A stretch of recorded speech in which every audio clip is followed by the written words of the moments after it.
Selamat datang di channel kami, jangan lupa like dan subscribe channel di bawah ini.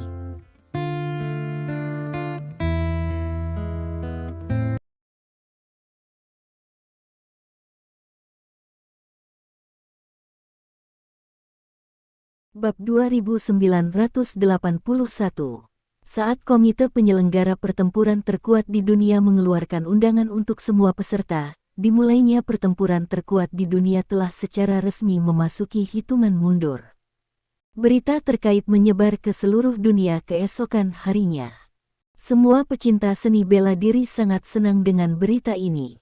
Setelah menunggu lebih dari setengah tahun, pertempuran yang terkuat di dunia akhirnya akan dipentaskan dengan megah. Bagi semua pecinta seni bela diri, ini pasti acara terbesar dalam beberapa tahun terakhir.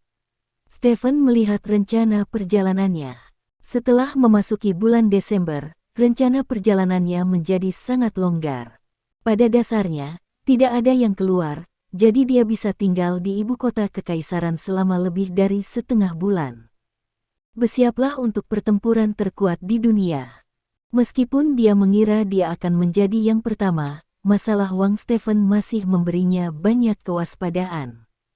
Jika para pejuang yang berpartisipasi dalam pertempuran terkuat di dunia juga memperoleh kemampuan khusus seperti Wang Stephen, itu masih akan menimbulkan beberapa ancaman baginya, karena Anda tidak tahu apa kemampuan khusus pihak lain. Jika itu adalah sesuatu yang di luar kognisi, seperti elementalisasi energi gelap, akan sulit untuk dihadapi. Secara umum, elementalisasi energi gelap hanya dapat dicapai dengan kebangkitan sumber super, tetapi sekarang Xiao Chentian juga dapat melakukannya dengan bantuan Frostmourne, yang tidak menutup kemungkinan apakah beberapa orang lain akan memiliki hal serupa yang memungkinkan mereka untuk elementalize energi gelap. Mengenai energi gelap, meskipun Stephen telah 3 kali terbangun, dia masih tahu sedikit tentangnya. Menghadapi yang tidak diketahui, Stephen tidak punya pilihan selain berhati-hati. Sore ini, Stephen datang ke grup Lin. Dong Jian muncul di depan Stephen dengan dokumen tebal. Dia menyerahkan dokumen itu kepada Stephen dan berkata, "Patriark, ini adalah ringkasan dari peristiwa supernatural yang terjadi di seluruh dunia setelah medan perang di luar wilayah tenggelam. 100% 80 peristiwa supernatural semuanya terkait dengan hal-hal di medan perang ekstrateritorial. Dengan tenggelamnya medan perang ekstrateritorial, hewan dan tumbuhan di medan perang ekstrateritorial meluap ke dunia luar, yang membawa banyak dampak ke dunia luar, terutama biosfer dunia. Dunia luar, dampaknya adalah yang terbesar." Petik 2. Apakah ada fenomena supernatural? Stephen bertanya. Belum, karena ranah rahasia belum bocor. Semua ranah rahasia ada di medan perang ekstrateritorial. Dengan tenggelamnya medan perang ekstrateritorial, mereka tenggelam ke laut bersama. Yang meluap sekarang adalah hewan dan tumbuhan ekstrateritorial medan perang. Hal-hal ini, seperti hantu, kelihatannya menakutkan, tapi bagaimanapun juga itu masih organisme hidup, kata Dong Jian. Stephen mengangguk, membuka file itu dan membacanya. Sejak medan perang ekstrateritorial tenggelam, dia memiliki firasat bahwa biosfer di dunia luar akan dipengaruhi oleh hewan dan tumbuhan di medan perang ekstrateritorial. Sekarang setelah beberapa bulan berlalu, firasatnya terbukti sepenuhnya benar. Setelah kehilangan kungkungan medan perang ekstrateritorial, makhluk-makhluk kuat di medan perang ekstrateritorial itu pergi ke berbagai tempat di sepanjang lautan, beberapa menetap di pulau-pulau baru, dan beberapa mendarat di daratan. Dampak makhluk-makhluk ini pada biosfer lokal sangat besar. Misalnya, di Afrika, beberapa naga bumi mendarat di Afrika Selatan, lalu melaju langsung ke sabana Afrika. Naga bumi ini mirip dengan biawak, tetapi kekuatan bertarungnya beberapa kali lipat dari biawak. Apalagi mereka pandai menggali lubang dan sangat sulit ditangkap, jadi setelah mereka memasuki padang rumput Afrika, mereka langsung mengalahkan singa, penguasa padang rumput, menjadi cucu. Singa perkasa telah menjadi makanan mereka. Pada saat yang sama, hiena, kerbau, dan gajah di padang rumput juga menjadi makanan naga bumi dalam daftar. Kemunculan naga bumi telah membawa dampak yang sangat besar bagi biosfer padang rumput. Pejabat setempat telah secara khusus membentuk tim pemburu untuk berburu naga bumi, namun sejauh ini hanya satu yang tertangkap. Konon ada sekitar 3 atau 4 lebih banyak naga bumi tinggal di padang rumput Afrika. Hal yang paling menakutkan bagi penduduk setempat adalah mereka melihat cangkang telur yang pecah di sarang naga bumi yang ditinggalkan, dan cangkang telur itu milik naga bumi. Artinya, naga bumi sudah mulai bereproduksi di daerah setempat, dan kemungkinan besar generasi kedua telah dibiarkan. Untuk menghadapi situasi seperti itu, daerah setempat hanya bisa menawarkan hadiah ke dunia luar. Selama siapapun yang bisa menangkap naga bumi bisa mendapatkan hadiah yang besar. Jadi sejumlah besar pemburu hadiah membanjiri padang rumput Afrika, mencoba menangkap beberapa naga bumi yang datang dari medan perang di luar wilayah. Tetapi sayangnya, ketika Stephen menerima dokumen itu, mereka masih tidak mendapatkan apa-apa. Situasi serupa tidak hanya terjadi di Eropa, tetapi juga di benua lain. Misalnya hantu lari ke Amerika Selatan dan membunuh beberapa kelompok gorila punggung perak di hutan Amerika Selatan. Contoh lain adalah spora yang sangat beracun di medan perang asing memasuki negeri kanguru dengan angin laut. Spora yang sangat beracun ini mendarat di hutan dan padang rumput dan berkembang biak. Begitu tiba musim berbunga, mereka akan menghasilkan banyak asap beracun. Negara kanguru telah membentuk tim khusus untuk membersihkan tanaman ini, tetapi penyebaran spora terlalu besar. Selama satu bunga mekar, hewan dalam jarak beberapa ratus meter akan diracun sampai mati. Efek sampingnya tenggelamnya medan perang ekstrateritorial di seluruh dunia mulai terwujud. Tetapi satu hal yang baik adalah bahwa kekuatan tempur rata-rata di dunia telah meroket beberapa kali, dan ada begitu banyak orang yang kuat di antara manusia, sehingga hewan dan tumbuhan yang menyerang berbagai tempat ini tidak dapat menimbulkan terlalu banyak ancaman bagi penduduk setempat dalam waktu singkat. Waktu. Bab 2982. Stephen dalam suasana hati yang rumit ketika dia melihat berita itu. Dia tidak tahu apakah harus bahagia atau sedih. Apakah orang-orang kita bergerak? Stephen bertanya. Orang-orang yang keluar dari medan perang ekstrateritorial telah membentuk banyak tim berburu, dan mereka telah memburu makhluk-makhluk ini di seluruh dunia. Karena mereka telah berada di medan perang ekstrateritorial selama bertahun-tahun, mereka akrab dengan makhluk-makhluk ini. Kecepatannya adalah sangat tinggi, dan tingkat keberhasilan memburu mereka juga sangat tinggi. Sejauh ini kami telah berburu banyak hal, kata Dong Jian. Itu benar. Stephen mengangguk puas. Namun, selama proses perburuan, mereka membuat beberapa penemuan, kata Dong Jian. Penemuan apa? Stephen bertanya. Mereka menemukan bahwa orang-orang di seluruh dunia sedang melakukan penelitian pada organisme ini. Jika itu hanya penelitian umum, itu bukan apa-apa, tetapi beberapa orang, atau beberapa organisasi, tidak hanya melakukan penelitian. Setelah makhluk di medan perang, DNA mereka dikodekan ulang. Untuk mencoba membiakkan varietas yang lebih kuat. Saat ini, ada manusia khusus untuk lembaga penelitian besar, dan lembaga penelitian besar mempelajari dan membiakkan organisme. Sebagai organisme yang kuat, ia dijual ke beberapa organisasi yang membutuhkan. Awalnya membentuk sebuah rantai industri, kata Dong Jian. Ketika medan perang ekstrateritorial ada, makhluk apapun di medan perang ekstrateritorial tidak dapat meninggalkan medan perang ekstrateritorial hidup-hidup.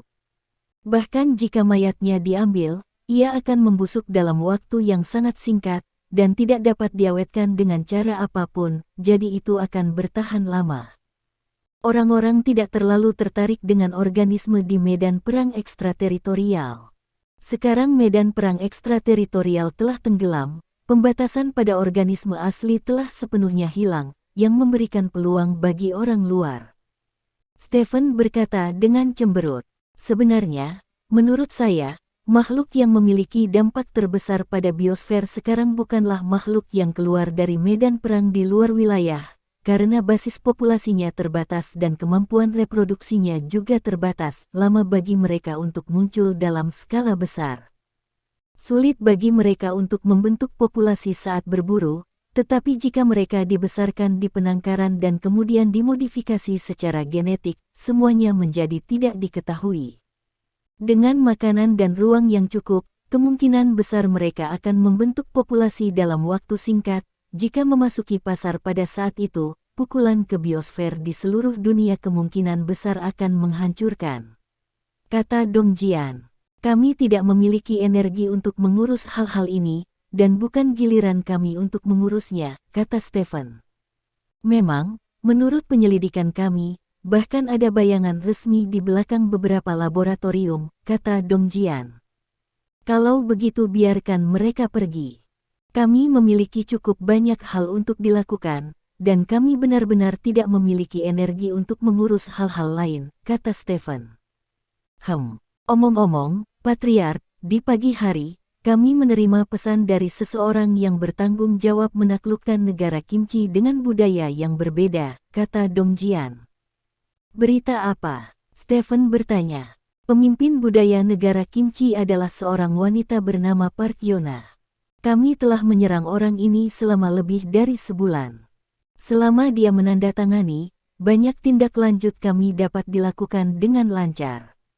Dia sendiri terkait dengan negara Kimchi kami apakah operasinya bisa berhasil, tetapi kami telah menyerang selama lebih dari sebulan, tetapi tidak ada kemajuan, sampai tadi malam, ketika orang-orang kami melakukan pemeliharaan dengan Park Yuner, kami mendengar rahasia dari Park Yuners mulut, kata Dong Jian. Rahasia apa? Stephen bertanya dengan rasa ingin tahu. Park Yona ini, dia sebenarnya adalah penggemarmu, dan seorang penggemar super. Kata Dong Jian. Penggemarku. Stephen tertegun, dan bertanya, apakah kamu yakin dia adalah penggemarku? Petik 2. Ya, tentu, Park Yoner adalah penggemarmu lebih dari setahun yang lalu. Fotomu, tetapi karena reputasimu di negara Kimchi tidak baik, dia tidak pernah mengungkapkan rahasia ini kepada siapapun. Orang-orang kami sekarang telah menjadi pacarnya, dan kami juga minum anggur tadi malam. Itu sebabnya dia mengungkapkan rahasia ini, kata Dong Jian. Begitulah. Jika Anda adalah penggemar saya, maka Anda dapat memberinya beberapa foto tampan dengan tanda tangan saya, dan kemudian masalahnya akan diselesaikan. Kata Stephen, jika itu hanya sebuah foto, saya khawatir itu akan sulit.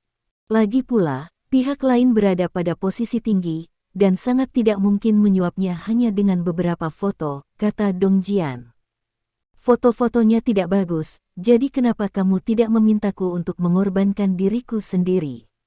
Ini sama sekali tidak mungkin. Aku tidak punya apa-apa selain integritas. Aku tidak melakukan hal-hal seperti trik kecantikan, dan aku tidak tertarik pada bibi tua. Kamu pikirkan cara lain. Stephen menggelengkan kepalanya dan berkata, Patriark, Park Yuner bukan bibi tua, kata Dong Jian sambil mengeluarkan foto dan menyerahkannya kepada Stephen. Ketika Stephen melihat foto itu, matanya tegak. Bab 2983. Stephen tidak pernah kekurangan kecantikan di sekitarnya, dan ada berbagai macam gaya, jadi sangat sedikit wanita yang bisa membuat matanya bersinar. Kecantikan di antara wanita cantik mungkin setingkat Yao Jing dan Gu Feiyan. Oleh karena itu, Park Yun-a di depannya yang bisa membuatnya berdiri di depan matanya pasti sangat cantik. Apa yang Dong Jian perlihatkan kepada Stephen adalah foto Park Yona yang menghadiri sebuah acara. Dalam foto tersebut, dia mengenakan jas dan rok, rambutnya yang panjang diikat menjadi satu ekor kuda, dan dia masih terlihat sangat mampu. Dari segi bentuk tubuh, Stephen merasa tidak perlu banyak bicara, terlihat sangat proporsional, tidak rata, namun terlihat sangat impresif. Yang paling mengejutkan Stephen tentang Park Yoner adalah temperamen kecantikan dewasa di tubuhnya. Park Yoner tidak muda. Menurut informasi yang relevan di samping foto, wanita ini sudah berumur 43 tahun. Dari segi usia saja, dia bisa dikatakan wanita paruh baya, tapi Park Yun-er telah merawat dirinya dengan baik. Wajah itu melihat foto saja memberikan perasaan putih dan halus. Park Yun-ah adalah wajah plastik khas pedesaan kimchi. Stephen tidak menganggap operasi plastik itu buruk, dia bahkan menganggap operasi plastik itu mirip dengan mengganti pakaian. Kamu tidak terlihat baik, kenapa kamu tidak membiarkan orang lain membuatmu terlihat lebih baik? Sekilas, Park Yun-ah telah menjalani operasi plastik mengandalkan teknologi operasi plastik profesional dari negara kimchi. Operasi plastik Park Yun-ah sangat bagus. Tentu saja, mungkin juga karena latar belakang Park Yun-ah yang baik. Singkatnya, Park Yun-ah terlihat seperti wanita dewasa yang cantik, dan daya tarik wanita seperti ini pada pria parubaya dan lanjut usia sangat menakutkan. Ya, kamu terlihat sangat baik, kata Stephen dengan tenang. Park Yun-ah dulunya adalah bintang di lingkaran bisnis pertunjukan negara kimchi. Ketika dia masih muda, dia dikenal sebagai kecantikan nomor 1 di negara kimchi. Tapi itu 20 tahun yang lalu. Tidak lama setelah dia menjadi terkenal, dia berhenti lingkaran bisnis pertunjukan dan memasuki lingkaran politik. Ada desas-desus gosip di antara petinggi di lingkaran politik dan bisnis negara kimchi, dan dikatakan bahwa mereka dianggap sebagai duri di mata istri teratas di kimchi negara. Tetapi meskipun demikian, karir resmi Park Yun-ah di negara kimchi berjalan sangat lancar, dan ada desas-desus bahwa ada chaebol negara kimchi di belakang dukungannya. Park Yun-ah membutuhkan waktu lebih dari 20 tahun untuk mencapai posisi budaya teratas pemimpin di negara kimchi, dan semua aspek kelas 1 di negara kimchi. Dong Jian memperkenalkan beberapa informasi tentang Park Yun-ah. Apakah kamu tidak menikah? Stephen bertanya. Saya pernah menikah sekali, tetapi saya bercerai setelah setengah tahun menikah dan tidak memiliki anak, kata Dong Jian. Perceraian dalam setengah tahun. Stephen mengangkat alisnya dan bertanya, pernikahan politik. Lompatan dari seorang anggota staf menjadi direktur departemen tertentu juga meletakkan dasar untuk statusnya saat ini, kata Dong Jian. Lalu, apakah Zaik Li memperhatikan putranya digunakan seperti ini? Stephen bertanya dengan rasa ingin tahu. Dikatakan bahwa putra Li Jaeke adalah seorang playboy, dan dia tidak tahu bagaimana menahan diri setelah menikah. Di sisi lain, Park Yun-ah selalu berbakti kepada ayah mertuanya Li Jaeke, jadi Li Jaeke tidak menghentikan mereka ketika mereka bercerai. Tapi menurut informasi yang kami dapat, jadi Li Jaeke seperti ini, bukan karena Park Yun-ah berbakti, tapi Park Yun-ah memegang bukti bahwa putra Li Jaeke bermain-main. Untuk mencegah bukti-bukti ini terungkap, Li Jaeke hanya bisa menderita karena bodoh dalam masalah ini, kata Dong Jian. Lalu bagaimana dia menjadi penggemarku? Stephen bertanya. Kami tidak begitu jelas tentang ini. Kami hanya tahu bahwa dia selalu menyukaimu, tetapi karena statusnya, dia tidak pernah membicarakan masalah ini kepada orang lain. Maksudku, karena pihak lain adalah penggemarmu, kenapa kamu tidak datang maju? Untuk sesaat, jika kita dapat menangkap wanita ini, itu akan sangat membantu untuk tindakan lanjutan kita, kata Dong Jian dengan serius.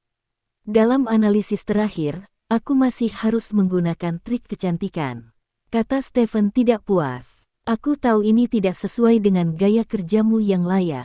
Masalah ini hanya saran yang dibuat oleh orang-orang di bawah. Karena kamu tidak mau, lupakan saja, kata Dong Jian. Siapa bilang aku tidak mau? Untuk memperbaiki pandangan sejarah yang menyimpang di negara kimchi dan membuat mereka menyadari bahwa banyak hal di negara mereka dijiplak dari kami, jadi bagaimana jika aku mengorbankan penampilanku? Stephen berkata dengan berapi-api. Bab 2984. Dong Jian menatap Stephen dengan heran. Anda memberitahu Departemen Hubungan Masyarakat, setelah saya menghadiri upacara pembukaan sekolah Kongtong, saya akan pergi ke negara kimchi untuk bertemu penggemar saya. Ini dapat dianggap sebagai keuntungan bagi penggemar saya sebagai idola. Siapa yang menyuruh saya memanjakan saya penggemar? Stephen berkata dengan sungguh-sungguh. Meskipun masalah ini dapat dioperasikan, kami masih perlu melakukan penilaian risiko multisegi, dan kami hanya akan menerapkannya setelah memastikan bahwa tidak ada masalah dengannya. Tidak akan terlalu dini, Patriark, kata Dong Jian. Tidak perlu, hal-hal seperti idola itu sensitif terhadap waktu. Mungkin dia akan jatuh cinta dengan pria lain setelah beberapa saat, maka nilaiku tidak akan ada lagi. Ayo selesaikan masalah ini secepat mungkin. Stephen berkata dengan cepat. Patriark, mungkinkah untuk Park Yuner? Dong Jian menatap Stephen dengan ekspresi aneh. Apa yang kamu bicarakan? Apakah aku orang seperti itu? Bukankah itu untuk tujuan besar kita? Stephen berkata dengan marah. Oke, aku mengerti. Dong Jian mengangguk. Apakah kamu seorang penggemar? Stephen mengambil foto di atas meja dengan senyuman di matanya. Keesokan harinya, Stephen, Zhao Tuntian, dan klan naga berpangkat tinggi lainnya meninggalkan ibu kota kekaisaran dan pergi ke kota tempat faksi Kongtong berada. Setelah rombongan tiba di bandara, semua pemimpin klan naga setempat datang ke bandara untuk menyambut mereka, lalu mereka pergi ke faksi Kongtong dengan perkasa. Pukul 10 pagi itu, semua orang tiba di kamp Kongtong. Saat ini, faksi Kongtong sedang ramai dikunjungi orang. Adegan berdarah asli telah menghilang, dan tidak ada jejak darah di tanah. Murid-murid Sekte Kongtong yang berasal dari berbagai cabang Sekte Kongtong berkumpul di gerbang Aula Bela Diri Ilahi Sekte Kongtong. Selain murid dari Sekte Kongtong, banyak murid dari sekte lain juga datang ke Sekte Kongtong saat ini. Anggota tingkat tinggi dari klan naga, perwakilan dari berbagai sekte, tokoh seni bela diri terkenal, dan tim pembuatan film saluran seni bela diri CCTV, barisan seperti itu pasti langka untuk Sekte Kongtong selama bertahun-tahun.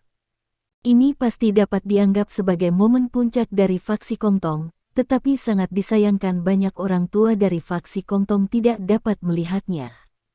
Berapa banyak naga di sini? Stephen melihat ke arah para petarung naga yang berjaga dengan senjata di kejauhan, dan bertanya pada Zhao Tuntian dengan suara rendah. Sebanyak 150 orang telah ditempatkan di sini, dan semuanya dilengkapi dengan peralatan paling canggih. Selain itu, dalam radius 1 kilometer dari fraksi Kongtong, kami telah mengerahkan sistem peringatan dini dan persenjataan paling canggih. Bahkan angin dan rerumputan tidak bisa lepas dari pengawasan kita, kata Zhao Tuntian. Masih banyak orang, kata Stephen. Yah, kami juga telah mencapai kesepakatan kerja sama dengan fraksi Kongtong. Kami akan memberikan dukungan yang ditargetkan kepada fraksi Kongtong. Murid dari fraksi Kongtong bisa mendapatkan jus buah dari klan naga kami dan bimbingan dari master seni bela diri profesional untuk memastikan bahwa faksi Kongtong dalam waktu sesingkat mungkin. Pulihkan kekuatan tempur dalam waktu singkat, lanjut Zhao Tuntian. Apakah faksi Wudang mendukung? Stephen bertanya. Saya juga memberi banyak, jangan khawatir, Anda telah menyapa faksi Wudang. Kami secara alami akan mengurusnya dan memotong air, kata Zhao Tuntian. Apakah ada jus? Stephen bertanya. Ya. Zhao Tuntian mengangguk. Stephen melihat ke kejauhan dan tidak berbicara. Tapi jangan khawatir, aku masih punya Lao Xiao, Lao Hei dan yang lainnya. Mereka tidak akan pernah bisa menggunakan jus, bahkan jika kita terjebak, kata Zhao Tuntian. Saya tidak akan menggunakan aturan saya sendiri untuk menahan siapapun. Anda dapat menggunakannya sesuka Anda, dan saya tidak akan menyalahkan Anda untuk itu. Jangan khawatir, kata Stephen sambil tersenyum. Kami akan selalu berdiri bersama dalam perang melawan pohon kehidupan. Bahkan jika seluruh dunia jatuh, kami tidak akan jatuh. Zhao Tuntian menepuk bahu Stephen. Stephen tersenyum dan tidak mengatakan apa-apa, karena semuanya hening. Pukul 11.30 pagi, waktu yang menguntungkan tiba. Upacara suksesi Grand Master dimulai. Wang Stephen berganti menjadi pakaian kepala sekolah. Set pakaian ini memberi orang perasaan glamor, dan Wang Stephen sendiri sangat tampan. Kombinasi keduanya membuat Wang Stephen terlihat seperti perasaan naga dan burung phoenix di antara orang-orang. CCTV secara khusus membuat laporan siaran langsung untuk upacara ini, tujuannya adalah untuk memperkuat momentum upacara ini. Ketika naga dan phoenix Wang Stephen muncul di TV, dia langsung merebut hati banyak orang. Di era ini ketika penampilan adalah keadilan, keuntungan menjadi tampan tercermin sepenuhnya saat ini upacara pergantian kepala yang tidak menarik banyak perhatian orang biasa, karena kepergian Wang Stephen, peringkatnya meningkat lebih dari 2 kali lipat dan menciptakan rekor peringkat program waktu luang CCTV Wushu Channel, dan Wang Stephen tiba-tiba menjadi kepala selebritas internet dan memiliki penggemarnya sendiri. Wang Stephen mungkin tidak pernah membayangkan bahwa dia akan menjadi terkenal dalam seni bela diri dunia. Li Wan tidak mengandalkan tinjunya, tapi di wajahnya. Namun, tidak peduli apakah itu mengandalkan wajah atau tinju, semuanya terkenal. Jadi ketika Wang Stephen berdiri di pintu masuk utama Aula Senwu dan melihat ribuan orang di depannya, dia penuh energi. Namun, klan naga dengan cepat menuangkan air dingin padanya. Setelah upacara, Zhao Tuntian memanggil Wang Stephen kepadanya. Sekarang kamu adalah kepala faksi Kongtong. Untuk Tulong yang bersembunyi di kegelapan, kamu adalah satu-satunya kekurangan dari tindakan terakhir mereka, jadi mereka sangat mungkin menyerangmu, meskipun faksi Kongtong ditempatkan di dalam kita. Orang-orang dengan sistem senjata canggih juga memiliki sistem senjata canggih, tetapi Anda harus lebih memperhatikan diri sendiri. Yang terbaik adalah tidak keluar untuk waktu yang singkat. Apakah Anda mengerti? Ya, saya mengerti. Wang Stephen mengangguk, meskipun dia benar-benar ingin berjalan-jalan untuk menunjukkan kepada semua orang pemula dalam seni bela diri, tetapi Anda masih harus mendengarkan kata-kata Zhao Tuntian. Setidaknya untuk sekarang. Pada malam hari itu, Stephen dan yang lainnya tidak tinggal di faksi Kongtong untuk makan malam, dan rombongan itu langsung terbang kembali ke ibu kota kekaisaran. Saya harap anak ini tidak akan menimbulkan masalah bagi kita, kata Zhao Tuntian sambil melihat pemandangan yang jauh di luar jendela. Saya harap begitu, kata Stephen. Bab 2985. Pesawat mendarat di bandara ibu kota kekaisaran pada pukul 8.30 malam. Stephen tidak kembali ke markas Dragon Clan dengan pasukan besar, tetapi pulang sendirian. Di rumah, dia menerima kabar dari bawahannya. Apakah Tulong tidak bergerak sama sekali? Stephen bertanya dengan cemberut setelah membaca berita dari bawahannya. Ya, kami telah memantau semua 10 sekte teratas, tetapi setelah beberapa hari, tidak ada pergerakan di Tulong. Tampaknya setelah mereka menyerbu sistem penyiaran klan naga hari itu, mereka menghilang. Jawab bawahan itu. Ini aneh. Berbicara secara logis, mereka telah mengatakan kata-kata kejam mereka, dan kami telah mencapai kesepakatan tentang pengaturan bersama seni bela diri. Bagaimana mungkin mereka tidak melakukan apa-apa? Kata Stephen. Kami juga sangat bingung dengan situasi ini, kata bawahan itu. Terus buat semua orang waspada, mungkin mereka sedang menunggu saat kita bersantai. Kata Stephen. Ya, 2 hari berlalu dalam sekejap mata. Operasi khusus klan naga sedang berjalan lancar. Di bawah operasi khusus seperti itu, banyak orang yang membantai naga benar-benar ditangkap, tetapi semuanya, tanpa kecuali, mengatakan bahwa mereka belum menerima surat dari pembunuh naga untuk waktu yang lama. Lama tugas naga tingkat tinggi telah selesai, dan pada dasarnya semua orang sekarang dalam keadaan terputus dari pembunuh naga tingkat tinggi. Situasi seperti itu menyebabkan sakit kepala bagi para eksekutif Dragon Clan. Karena orang-orang yang tertangkap ini semuanya terputus dari pembunuhan naga tingkat tinggi, dan sudah lama tidak melakukan tugas membunuh naga, hampir dapat dikatakan bahwa mereka tidak ada hubungannya dengan pembunuhan naga saat ini, dan dapat dikatakan bahwa mereka tidak memiliki nilai guna, tetapi tidak bisakah Anda mengenali identitas mereka sebagai pembunuh naga? Ini jelas tidak dapat diterima, begitu Anda tidak mengenali identitas pihak lain sebagai pembunuh naga, itu berarti Anda tidak perlu memberi penghargaan kepada mereka yang menangkapnya, dan akibat dari melakukannya. Pasti akan kehilangan kepercayaan pada seluruh dunia seni bela diri. Untuk klan naga, beberapa hadiah bahan dasar masih diberikan, tetapi hadiah jus agak sulit, karena klan naga tidak memiliki banyak cadangan jus. Aset Tree of Life disita dan disita oleh pemerintah dengan alasan Tree of Life melanggar peraturan internasional yang relevan saat itu. Banyak jus yang disita secara nasional, puluhan juta botol, tetapi jumlah yang sangat besar jus buah didistribusikan secara merata ke semua tempat, jadi tidak banyak tempat yang bisa mendapatkannya. Naga membagikan paling banyak, dan mendapat 2 juta botol. Di antara mereka, jus dasar adalah yang paling banyak, hampir 1,5 juta botol. Dengan begitu banyak jus, klan naga hanya cukup menggunakannya selama 2 atau 3 bulan. Jika digunakan sebagai hadiah, hanya boleh digunakan selama 1 atau 2 bulan.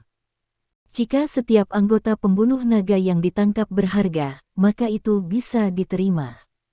Kuncinya adalah anggota pembunuh naga yang ditangkap sekarang tidak memiliki nilai sama sekali. Orang yang tidak memiliki nilai sama sekali, ditukar dengan jus buah dengan nilai tinggi, kesepakatannya jelas merugi. Tetapi yang paling penting sekarang adalah bahwa setelah klan naga mengeluarkan perintah hadiah untuk seluruh wulin, banyak orang wulin bergabung dalam perburuan anggota pembunuh naga. Semakin banyak anggota pembunuh naga ditangkap, dan beberapa tempat bahkan muncul orang-orang seni bela diri menghabiskan uang untuk membeli beberapa gelandangan, dan kemudian mengemas para gelandangan menjadi anggota pembunuh naga dan menyerahkannya ke klan naga, lalu menukarnya dengan hadiah dari klan naga. Klan naga secara alami menangani masalah ini dengan serius, tetapi tidak dapat disangkal bahwa setelah klan naga melakukan operasi khusus yang dipenuhi dengan kemarahan yang benar, hasil yang dicapai sangat kecil. Saat ini, Stephen tidak mengetahui semua ini. Dia telah meninggalkan klan naga, dan klan naga akan menanyakan pendapatnya ketika ada acara besar, dan klan naga tidak akan mengganggunya tentang hal-hal kecil lainnya. Saat ini, Stephen paling memperhatikan apakah Tulong memiliki tindak lanjut dalam seni bela diri. Dia tidak memperhatikan masalah penangkapan anggota klan naga dari Tulong. Sejujurnya, bahkan jika Tulong menghancurkan fraksi Kongtong, dia tidak menganggapnya terlalu serius. Dia telah melampaui dunia ini terlalu banyak, dan beberapa hal yang sangat penting bagi klan naga dan wulin tidak lebih dari itu di matanya.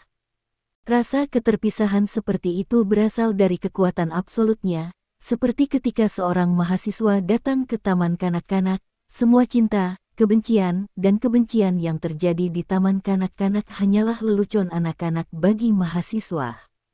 Saat ini, Stephen lebih memperhatikan 4 hal. Pertama, pertempuran terkuat di dunia setengah bulan kemudian. Kedua, mengubah batas kognitif orang-orang Kimchi. Ketiga, yang disebut rahasia besar pohon hidup. Dan keempat, Taisan akan.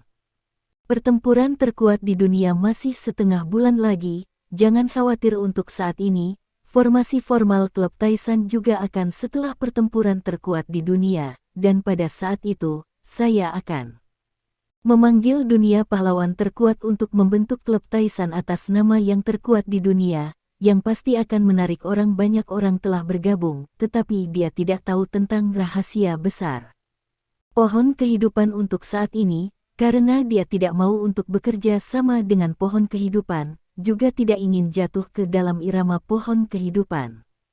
Oleh karena itu, hanya ada satu hal yang harus dilakukan saat ini, yaitu mengubah batasan kognitif orang Kimchi, dan untuk mencapai tujuan tersebut, mutlak diperlukan penggunaan pesona idolanya.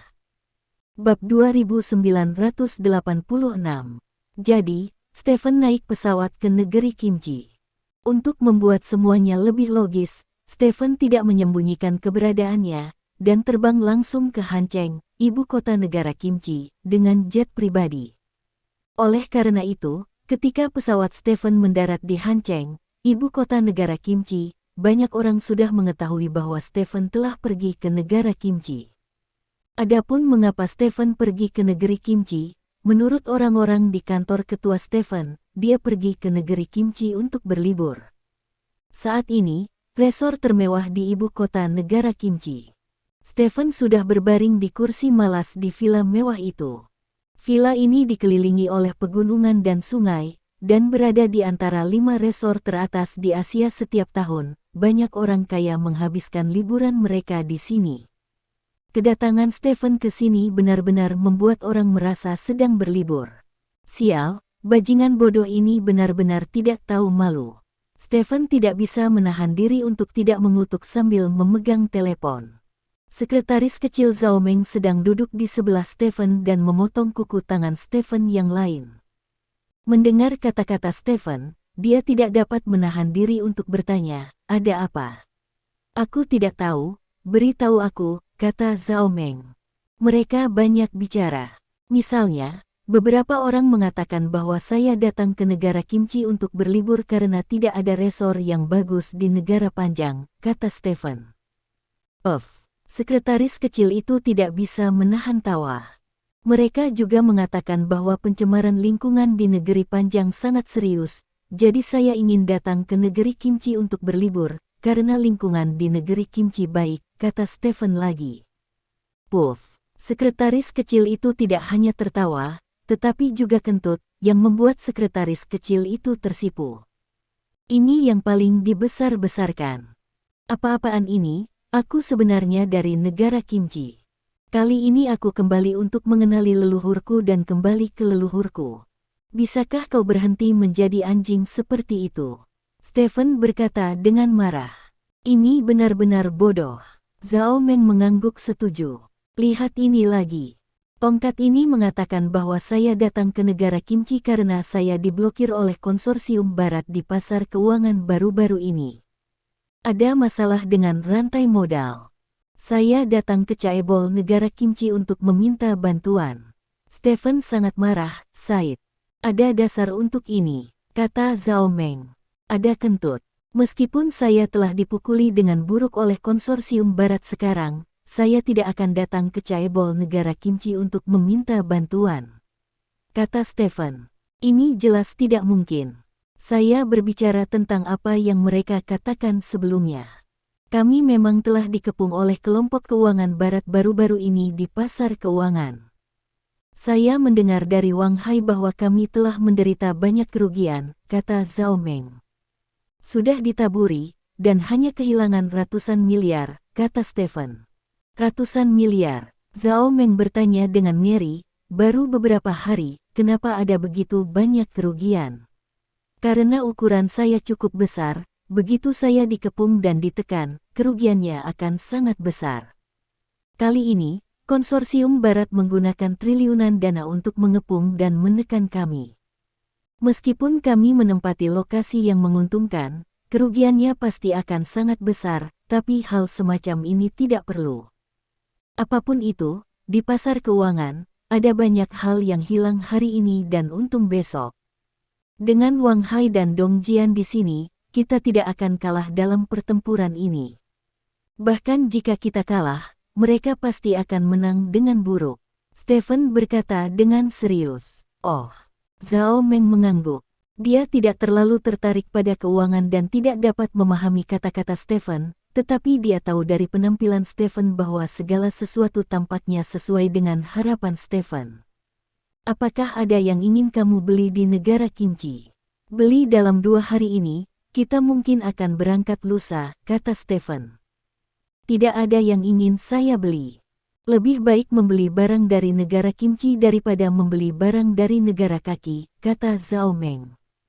"Baiklah kalau begitu, mari kita berlibur dengan baik di villa ini selama 2 hari ke depan," kata Stephen sambil tersenyum. Zhao Meng mengangguk dan menarik tangan Stephen yang lain. Saat itu sudah jam 5:30 sore. Park Yona meninggalkan gedung budaya negara kimchi dengan mobilnya sendiri. Mobil ini telah membawa Park Yona ke lantai bawah rumah mereka. Park Yona turun dari mobil, melambaikan tangannya, dan memberi isyarat bahwa mobil spesialnya bisa pergi. Setelah itu, mobil khusus Park Yona melaju pergi. Begitu mobil pergi, sebuah kendaraan komersial berhenti di depan Taman Yuner. Pintu mobil terbuka, dan Park Yun-a masuk. View. Aku sangat lelah hari ini. Setelah masuk ke dalam mobil, Park Yun-er segera meletakkan pakaian wanitanya yang kuat, melepas sepatu hak tingginya dan meringkuk di kursi. Duduk di sebelah Park Yun-er juga seorang wanita. Wanita ini berusia sekitar 40 tahun dan terlihat baik. Orang ini adalah sahabat Park Yun-er, bernama Kai Xian, yang juga merupakan penduduk asli Kimchi, dipekerjakan oleh Stephen. Tujuannya adalah untuk mendekati Park Yun-er dan menjadi sahabat Park Yun-er. Di bawah serangan uang dan kelembutan, Kai Xian membutuhkan waktu lebih dari sebulan untuk berhasil menjadi sahabat Park Yun-a. Hei, melihatmu begitu lelah setiap hari membuat hatiku sakit, kata Kai Xian sambil memegang tangan Park Yun-a. Tidak mungkin. Aku tidak hanya harus berurusan dengan bosku, tapi juga para caebol itu. Aku harus melayani mereka dengan baik agar aku bisa hidup dengan baik. Jangan bicarakan itu. Bawa aku makan makanan enak, kata Park Yun-er. Jangan terburu-buru makan, apakah kamu tahu sesuatu yang besar terjadi hari ini? Kai Xian bertanya. Apa yang terjadi? Tanya Park Yun-er. Stephen telah datang ke negeri Kimchi. Apa? Bab 2987. Mendengar berita bahwa Stephen telah datang ke negara Kimchi, Park Yun-er langsung menjadi bersemangat, wajahnya memerah padam. Apakah yang kamu katakan benar? Stephen benar-benar datang ke negara Kimchi. Park Yun-er bertanya dengan penuh semangat. Tentu saja itu benar. Pesawatnya tiba di negara Kimchi pada sore hari, dan tepat di sebelah ibu kota kita di Resort Taisi. Kata Kai Xian. Dia sebenarnya ada di sini, dia benar-benar ada di sini. Park Yun-a menggenggam tangannya dengan penuh semangat, seperti seorang fans yang melihat seorang idol datang ke kotanya. Tentu saja, sebenarnya itu benar. Untuk apa dia di sini? Park Yun-er bertanya. Jika kamu mengatakan kamu di sini untuk berlibur, kamu hanya akan datang selama beberapa hari, kata Kai Xian. Ayo liburan. Berapa hari kamu di sini? Tanya Park Yun-er. Aku tidak tahu, aku baru saja mendapat kabar. Kai Xian menggelengkan kepalanya.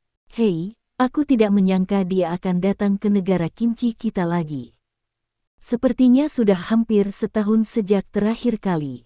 Saat itu, dia bukan idolaku, jadi aku tidak berpikir untuk bertemu dengannya. Petik 2. Sayang sekali. Park Yun-er menyesali Said. Maka kamu harus mengambil kesempatan kali ini, kata Kai Xian. Merebut kesempatan. Bagaimana saya memanfaatkannya? Tidak mungkin bagi saya untuk pergi menemuinya. Bahkan jika saya melakukannya, dia tidak akan dapat melihat saya. Lagi pula, saya adalah seorang pejabat dari kerajaan Kimchi dan saya tidak punya urusan bisnis dengannya. Jika saya bertemu dengannya, saya akan ada yang salah. Park Yun-er menggelengkan kepalanya dan berkata. Yun-er, Anda tahu, perusahaan saya memiliki banyak urusan bisnis dengan Longguo, termasuk kerja sama dengan Grup Lin. Saya kenal Wang Hai, manajer umum Grup Lin saat ini, dan Wang Hai ini adalah orang kepercayaan Stephen. Jika Anda benar-benar ingin bertemu Stephen, saya dapat membantu Anda menyingkirkan hubungan Wang Hai. Mari kita lihat apakah kita dapat membuat janji selama 10 menit setengah jam untuk bertemu dengan Anda. Wujudkan impian Anda, kata Kai Xian sambil tersenyum. Bisakah Anda benar-benar membantu saya membuat janji dengan Stephen? Park Yun-er bertanya dengan penuh semangat. Saya tidak berani mengatakan bahwa saya akan dapat membuat janji, karena saya tidak tahu apa tujuan kedatangannya ke sini. Jika ada hal penting yang harus dilakukan dan saya tidak dapat meluangkan waktu, maka saya tidak punya cara untuk membiarkan orang meluangkan waktu untuk melihatmu. Jika ini benar-benar hanya untuk liburan, maka itu mungkin, kata Kai Xian. Xian, aku sedikit gugup. Aku tidak tahu apakah aku harus bertemu dengannya. Sejujurnya, dia adalah pria favoritku. Aku ingin bertemu dengannya dalam mimpiku, tapi identitasku masih ada. Petik 2. Jika saya bertemu dengannya, saya khawatir akan ada hal-hal buruk, kata Park Yuner dengan wajah bermasalah. Hanya rapat, tidak berarti apa-apa, dan Anda mungkin belum bisa melihatnya. Biarkan saya membuat janji untuk Anda terlebih dahulu. Tergantung situasinya. Jika Anda tidak ingin melihat janji, Anda tidak akan melihatnya. Paling buruk, kami tidak akan bekerja sama dengan mereka di masa depan. Kata Kaisian. Itu tidak baik, hei, lupakan saja, kamu bisa membuat janji dulu. Jika kamu bisa membuat janji, maka aku akan pergi menemuinya, kata Park Yuner. Oke, Kaisian mengangguk, lalu berkata kepada pengemudi di barisan depan, bawa kami ke restoran Gajah Emas. Oke, malam tiba. Stephen tidak meninggalkan villa, tetapi tetap tinggal di villa sepanjang waktu, karena dia datang ke negeri kimchi kali ini untuk berlibur. Dengan Zhao Meng, sekretaris kecil, tidak ada masalah baginya untuk tinggal di villa selama sehari, selama Zhao Meng bisa menanggungnya.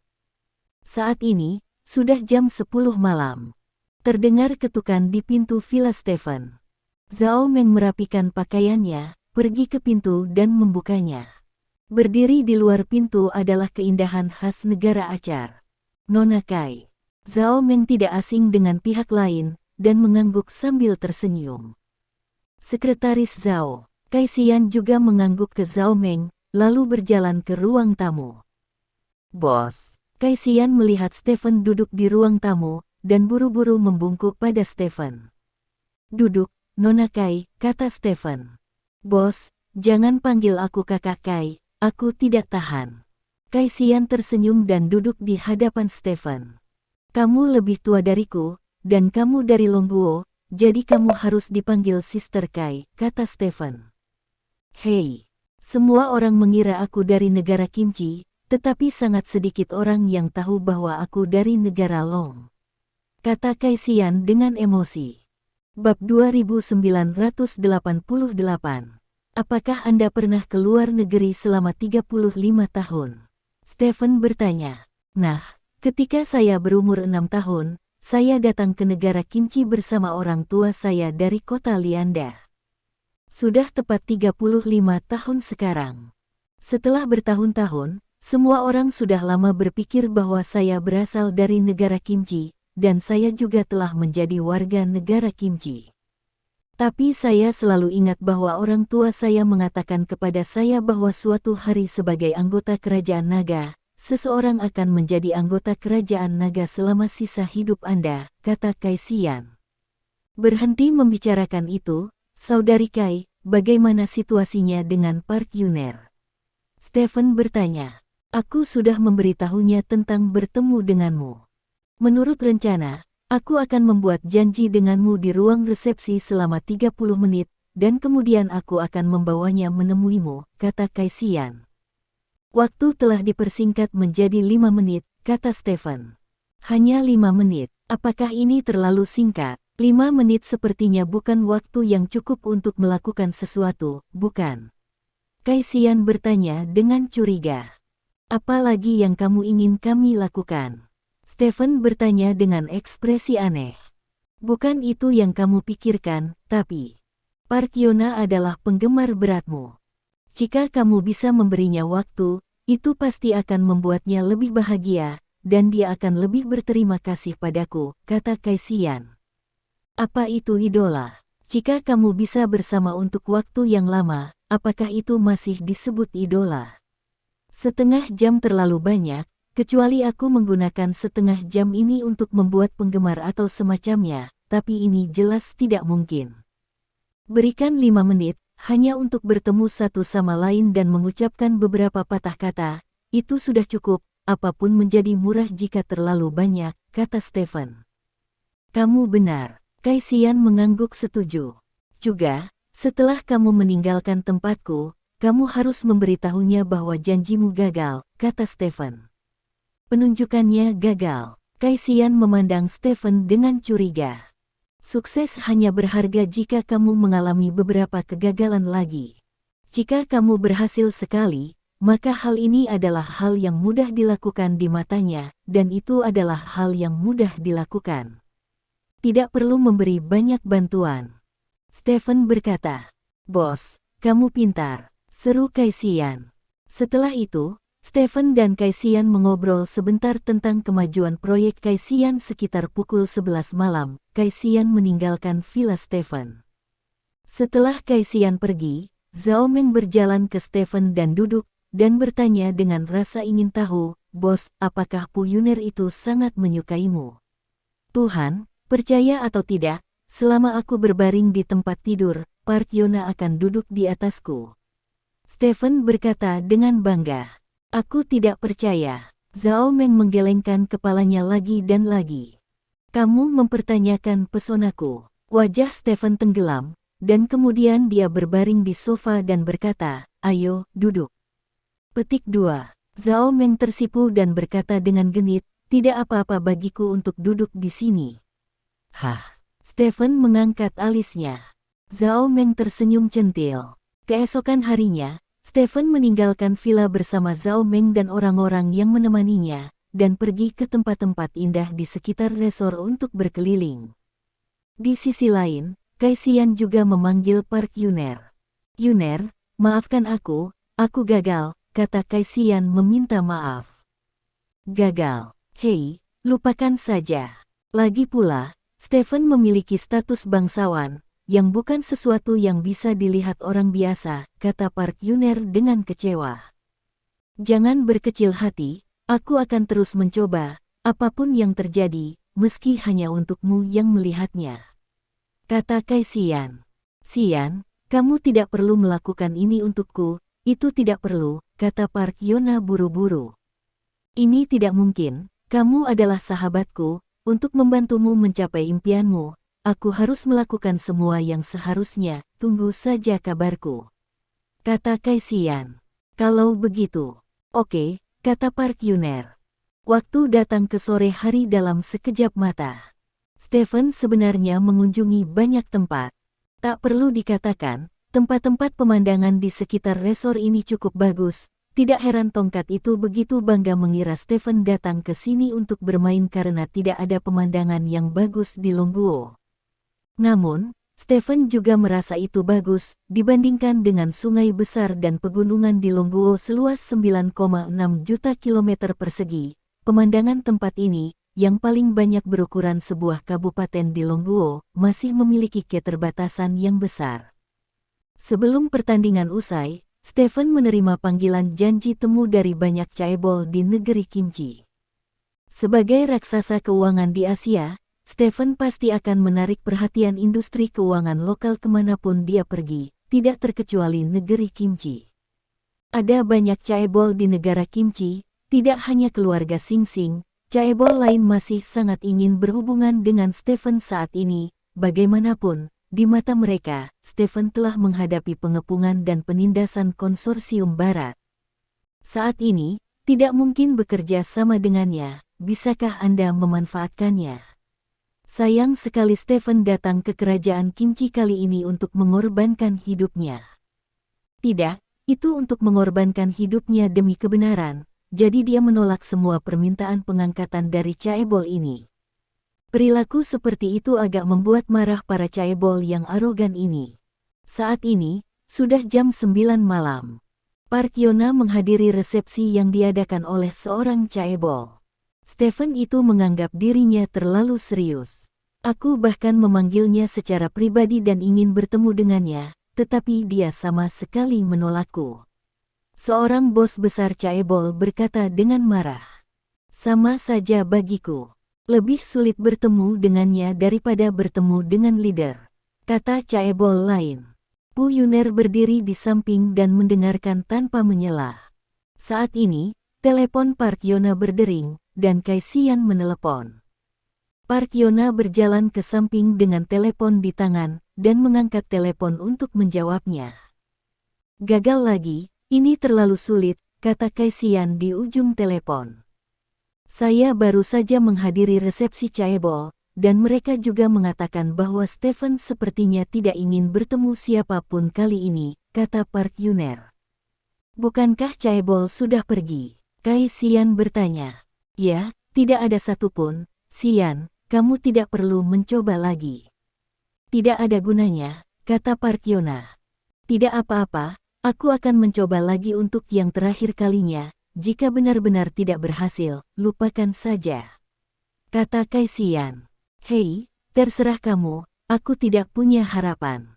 Park Yuner menghela nafas. Kai Xian menutup telepon, lalu menelepon Stephen. Bos, penolakanmu untuk bertemu dengan Chaebol terlalu kuat. Sekarang Park Yun-a tidak memiliki harapan untuk bertemu denganmu. Dalam keadaan seperti itu, jika aku memintamu selama 5 menit, itu pasti akan membuat Park Yun-a berterima kasih. Kai Xian berkata dengan penuh semangat. Kalau begitu atur pertemuan, kata Stephen. Ya. Bab 2989.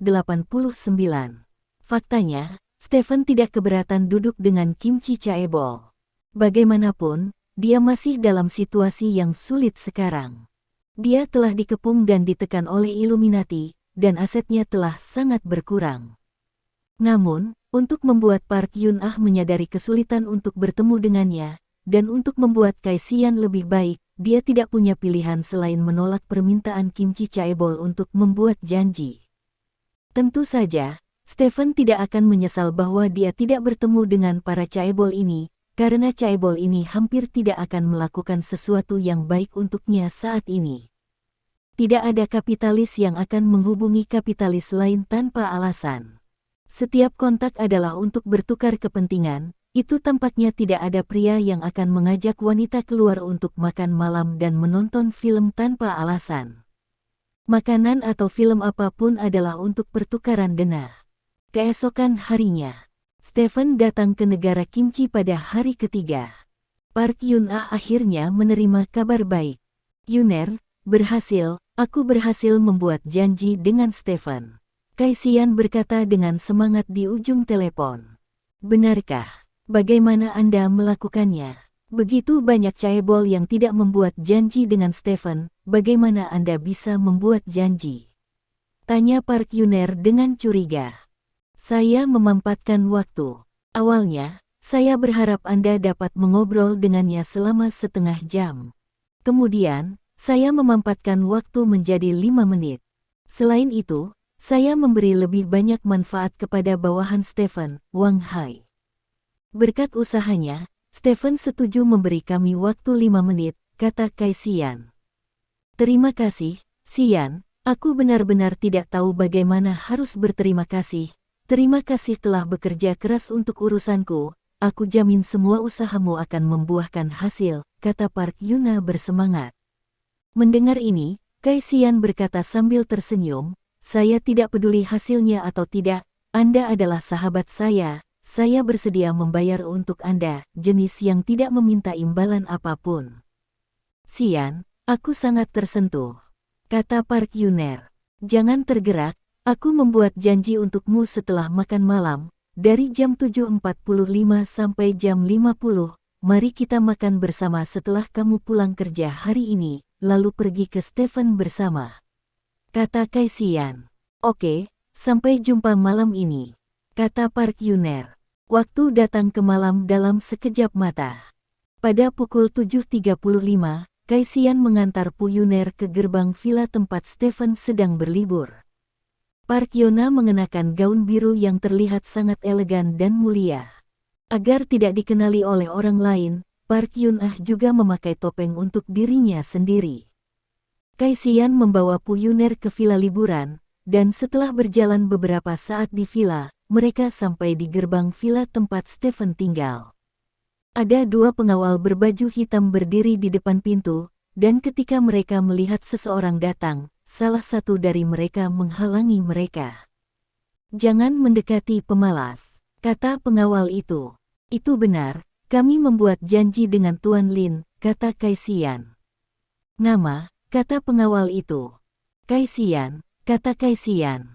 Pengawal mengambil walkie-talkie dan berkata, Sekretaris Zhao, ada seseorang bernama Kai Xian yang ingin bertemu dengan bos. Petik 2. Biarkan dia masuk, kata ujung walkie-talkie yang lain.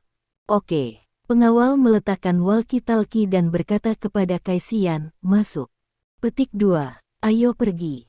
Kaisian menghentikan tangan Park Yuner dan berjalan ke villa. Di villa, Stephen sedang duduk di sofa, sementara Zhao Meng berdiri di belakangnya. Melihat Kaisian dan Park Yuner masuk, Stephen tersenyum. Halo, Tuan Lin. Kaisian menyapa Stephen sambil tersenyum. Hai Nona Kai. Stephen mengangguk. Izinkan saya memperkenalkan kepada Anda, ini adalah Mes. Park Yun-ah, Menteri Kebudayaan Negara Kimchi. Kaisian menunjuk ke Park Yun-ah di sampingnya. Park Yuner melepas topengnya, membungkuk ke Stephen dengan penuh semangat dan berteriak, Lin, Tuan Lin, halo, senang bertemu denganmu di sini. Halo, silakan duduk, titik. Stephen menunjuk ke kursi di depan dia. Sofa. Park Yun-ah berjalan dengan hati-hati ke depan sofa dan duduk. Yuner, Bos Lin, kalian bicara, aku akan menunggu di pintu, kata Kaisian, melirik Zhao Meng, berbalik dan berjalan keluar villa. Nona Kai, tolong tunggu aku. Zhao Meng mengikuti Kaisian, dan ketika dia keluar dari pintu, Zhao Meng menoleh untuk melihat ke arah Park Yuner. Tiba-tiba, hanya Pu Yuner dan Stephen yang tersisa di villa. Lin, Tuan Lin, halo, saya tidak puas dengan Anda, saya pribadi sangat menyukai Anda, dan saya menganggap Anda sebagai idola saya, kata Park Yuner bersemangat. Merupakan suatu kehormatan untuk disukai, bagi saya, kata Stephen sambil tersenyum. Saya sangat setuju dengan perjuangan Anda melawan pohon kehidupan.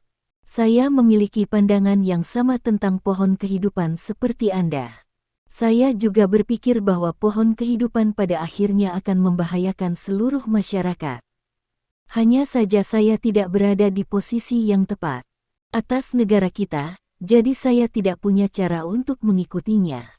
Anda berada di depan yang sama, kata Park Yun-ah. Mampu memiliki sudut pandang yang sama sudah merupakan dukungan besar bagi saya. Jangan khawatir tentang hal lain. Pohon kehidupan itu menakutkan, dan Anda, seorang gadis kecil, tidak dapat melawannya. Stephen tertawa. Ketika Stephen berkata bahwa dia adalah seorang gadis kecil, wajah Park Yuner memerah. Aku tidak muda lagi, bahkan jauh lebih tua darimu, kata Park Yuner. Bagiku, gadis manapun adalah gadis kecil dan pantas dirawat dan dicintai. Kata Stephen. Tuan Lin, Anda pria yang sangat romantis. Petik 2. Anda juga wanita yang dewasa dan cantik. Petik 2. Keduanya mengobrol seperti ini, dan 5 menit berlalu dalam sekejap mata. Zhao Meng membuka pintu villa, pergi ke ruang tamu, memandang Park Yuner dan berkata, Mes.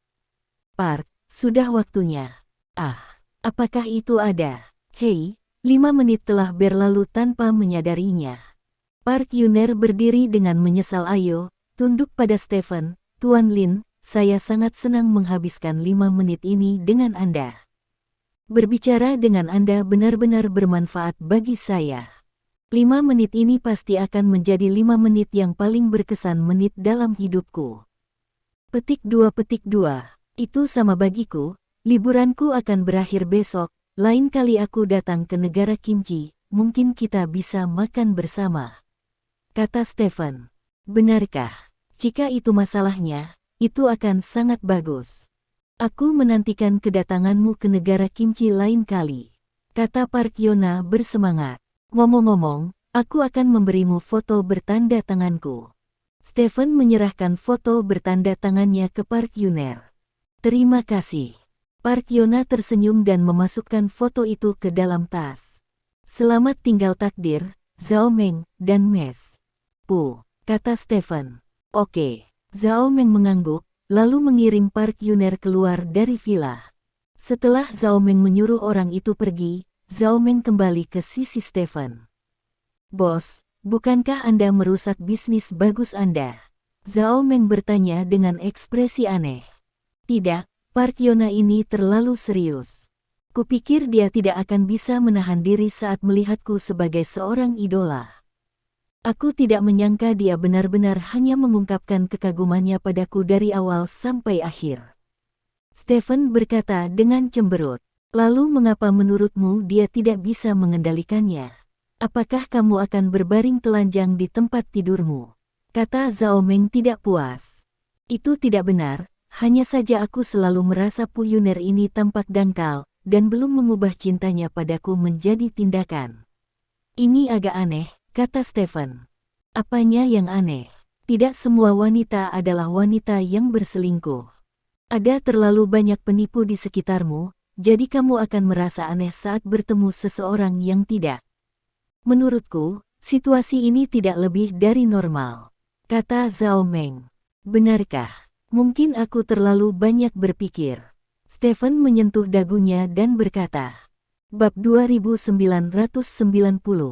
Kamu benar-benar terlalu banyak berpikir, dan kamu mengembalikan fotonya. Kamu benar-benar peduli, kata Zhao Meng dengan sedikit kebencian. Stephen menggaruk kepalanya sambil tersenyum dan berkata, karena sudah waktunya untuk bertemu penggemar ribuan mil jauhnya, saya harus meninggalkan pemikiran untuk orang lain. Petik 2. Ya, bos, Anda adalah bintang besar, kata Zhao Meng. Itu benar, Stephen sama sekali tidak rendah hati. Di sisi lain, setelah Park Yona keluar dari villa, dia meninggalkan villa bersama Kai Xian. Bagaimana perasaanmu? Kai Xian bertanya. Yah, syukurlah, terima kasih Xian, kata Park Yona sambil tersenyum. Aku sudah mengatakan semuanya, jangan terlalu sopan padaku, lalu mari kita lakukan sah. Bagaimana? Tanya Kai Xian. Tidak, aku sedikit lelah, kamu bisa membawaku kembali. Park Yuner menggelengkan kepalanya. Lelah. Kai Xian sedikit terkejut, tapi kemudian dia mengetahuinya, mungkin karena Park Yona terlalu gugup untuk melihat idolanya, jadi dia merasa lelah. Tidak apa-apa, aku akan membawamu kembali, kamu istirahat yang baik, kata Kai Xian. Setelah itu, Kai Xian mengirim Park Yona pulang. Ketika Park Yona turun dari mobil Kai Xian berteriak kepada Park Yona, Yona, kembalilah dan istirahatlah dengan baik. Petik 2. Park Yona berjalan menuju tangga rumahnya sendiri tanpa mengucapkan sepatah kata pun. Kai Xian mengira Park Yuner tidak mendengar, jadi dia pergi tanpa banyak berpikir. Sambil berjalan, Park Yuner mengambil ponselnya dan menelepon. Saya yakin itu Stephen sendiri, dan hanya ada 2 pengawal dan seorang sekretaris di sekelilingnya, tidak ada orang lain. Dia mendengarkan apa yang dia bicarakan dengan saya. Sepertinya dia tidak di sini untuk melakukan suatu misi. Seharusnya jadilah nyata. Ini hanya untukku, kata Park Yuna. Oke, mengerti. Kami akan segera mengaturnya, kata ujung telepon yang lain. Saya harap saya tidak menyia-nyiakan kesempatan yang akhirnya saya buat ini, kata Park Yuna. Tidak, jangan khawatir, kami sudah terlalu banyak mempersiapkan kedatangannya, dan kami jamin tidak akan ada kecelakaan, kata ujung telepon yang lain. Tidak apa-apa, jika hal ini dapat dilakukan kali ini, pasti akan mengangkat pamor bangsa Korea, saya menantikannya, kata Park Yuner, menutup telepon, lalu berjalan ke lift. Di sisi lain, di Villa Stephen. Setelah Stephen menyelesaikan misi perjalanan ke negara kimchi ini, dia santai. Dia sudah mengatur untuk terbang kembali ke negeri panjang besok, dan malam ini adalah malam terakhir di negeri kimchi, jadi dia bisa menikmatinya sepuasnya. Dia secara khusus mengirim beberapa botol anggur merah berkualitas tinggi, dan sekretaris kecil Zhao Meng juga berganti menjadi gaun yang indah. Lantai di samping meja makan ditaburi bunga mawar, dan nuansa upacara sangat kental. Zhao Meng duduk di kursi, wajahnya mabuk. Di mana gaun itu dibelah, benang hitam tipis bisa terlihat samar-samar. Stephen sedang duduk di seberang Zhao Meng, memegang gelas anggur di tangannya. Bisakah kamu membawaku bersamamu dalam perjalanan bisnis di masa depan? Kata Zhao Meng dengan senyum di wajahnya, menopang dagunya dengan kedua tangan. Jika aku membawa kalian semua bersamaku, apakah aku akan bosan terlalu dini? Stephen bertanya. Aku akan mempelajari lebih banyak trik dan mencoba untuk tidak membuatmu lelah, kata Zhao Meng. Benarkah? Kalau begitu aku harus menantikannya, Stephen tersenyum. Begitu kata-kata itu jatuh, alis Stephen tiba-tiba mengerutkan kening. Saat berikutnya, beberapa suara teredam datang dari pintu, dan kemudian pintu villa dibuka dengan keras. Beberapa orang bergegas masuk dari pintu. Terima kasih. Sampai jumpa di bab selanjutnya.